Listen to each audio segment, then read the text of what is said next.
2 दिवसापूर्वी या ठिकाणी काही गोंधळ तयार झाला, काही कन्फ्युजन झालं. आमचे अध्यक्ष या ठिकाणी आले होते.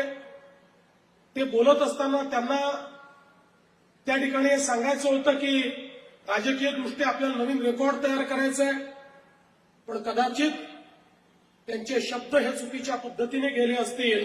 त्याबद्दल त्यांनी दिलगिरी व्यक्त केली आहे.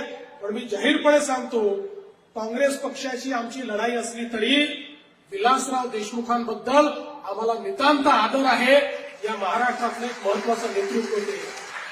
2 दिवसापूर्वी या ठिकाणी काही गोंधळ तयार झाला, काही कन्फ्युजन झालं.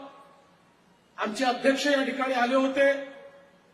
ते बोलत असताना त्यांना त्या ठिकाणी हे सांगायचं होतं की राजकीय दृष्ट्या आपल्याला नवीन रेकॉर्ड तयार करायचा आहे, पण कदाचित त्यांचे शब्द हे चुकीच्या पद्धतीने गेले असतील.